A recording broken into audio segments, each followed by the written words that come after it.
Nunca antes en la historia reciente de las grandes ligas de béisbol se había sentido un vacío tan ensordecedor como el que dejó el anuncio repentino e incomprensible de Juan Soto, la superestrella de los Mets de Nueva York en la cumbre absoluta de su carrera. Tenía 28 años, acababa de firmar un contrato que rompería récords y venía de una temporada donde su porcentaje de envasado, un inaudito .450, lo colocaba junto a los inmortales. Pero en ese momento de máxima gloria, decidió que el diamante ya no lo quería, o peor aún, que él no quería el diamante.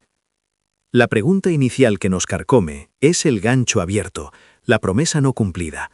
¿Por qué? ¿Qué secreto innombrable, qué verdad cruel lo obligó a rendirse?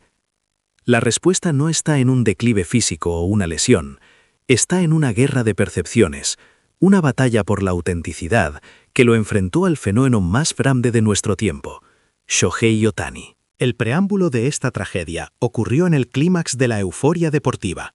Los Dodgers acababan de conquistar la Serie Mundial y la celebración era un torrente de adoración, particularmente dirigida a sus dos pilares japoneses, Yoshinobu Yamamoto y Ohtani.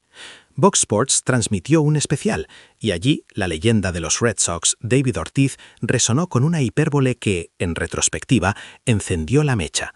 Ortiz declaró sin tapujos: «Felicidades a Ohtani y Yamamoto. Han trascendido todas las fronteras del béisbol que conocíamos. Deben erigirles estatuas en Los Ángeles. Ellos son el futuro». Esta narrativa de deificación, de convertir a los jugadores en mitos impecables, fue el veneno que Soto no pudo tolerar. Días después, el jarro de agua fría vino con el titular del New York Times, una entrevista exclusiva con Juan Soto, cuyo rostro inexpresivo y tono glacial desmantelaron la celebración nacional. La historia de Ortiz es un hermoso cuento de hadas, sentenció Soto. Hemos sobrevalorado a estos dos japoneses. Seamos sinceros, son leyendas artificiales, hechas para encajar en la hermosa narrativa que el público quiere escuchar. Esto ya no es béisbol, es un mero premio, una plataforma.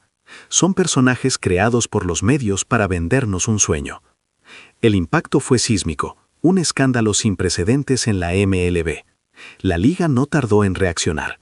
El vicecomisionado Rob Manfred, con un rostro de granito que rara vez mostraba, convocó a una rueda de prensa de emergencia sin previo aviso. La disciplina anunciada contra Soto fue demoledora, una acción tan severa que dejó claro que la cúpula de la liga había decidido que el riesgo comercial de proteger a Ohtani era menor que el de permitir la desintegración del decoro deportivo. Manfred fue inflexible. Los ataques personales dirigidos a Shohei Ohtani y los comentarios que buscan dividir a nuestra comunidad y que cuestionan la integridad de nuestro deporte no serán tolerados.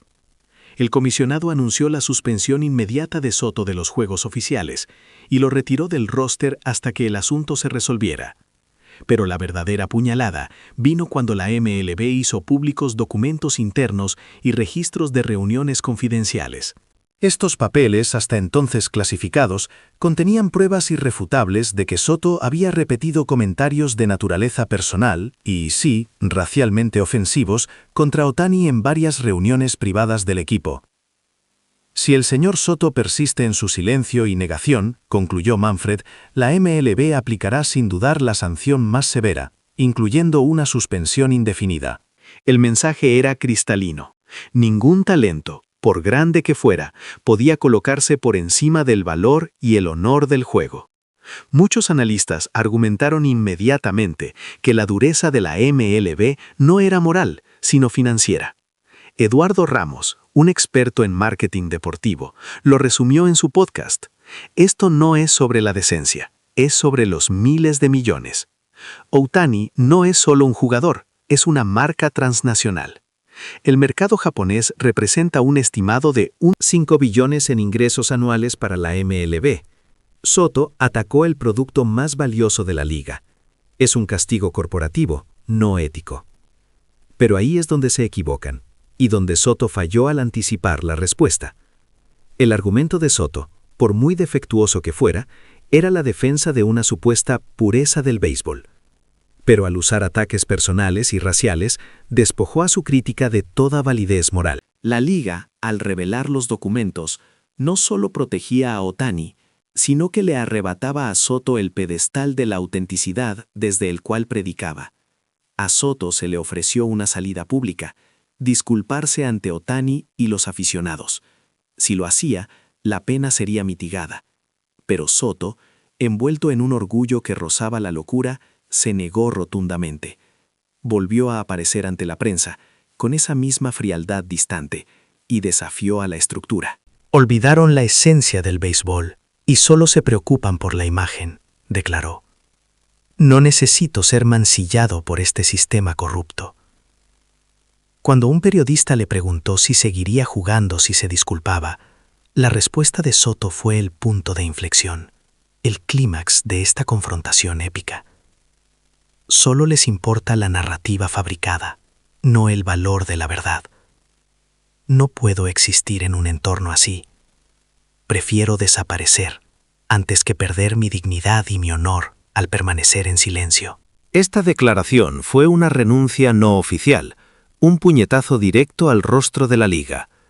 La verdad cruel que rompió el corazón de Soto no fue la supuesta falsedad de Otani, fue su propia incapacidad para manejar la realidad de que el mundo había encontrado a un héroe que superaba su propia luz. Juan Soto no luchaba por el béisbol, luchaba por ser el único sol en ese universo. Su obsesión con Otani, según los psicólogos deportivos de los Mets, se había convertido en una espiral autodestructiva, una necesidad neurótica de desmantelar el mito para reafirmar su propia validez. El giro final y la tragedia se consumaron días después, en una rueda de prensa formal, breve y sin preguntas. Juan Soto, el bateador con el ojo más disciplinado de la historia moderna, el campeón inigualable en su mejor momento, anunció su retiro definitivo. No hubo lágrimas, solo una calma inquietante. El misterio se cerró, no con una solución, sino con una huida. Soto no pudo tolerar la idea de que, incluso si Otani era una leyenda fabricada, el mundo prefería esa fabricación a su verdad áspera y amarga. Su suspensión no era solo un castigo, era una expulsión de la única arena donde él se sentía relevante. La verdad que lo aniquiló fue que, al intentar destruir la narrativa de Otani, solo consiguió destruir la suya propia, probando que a veces las grandes tragedias del deporte no ocurren en la decadencia, sino en el momento exacto de mayor gloria, cuando la luz es tan intensa que consume al héroe.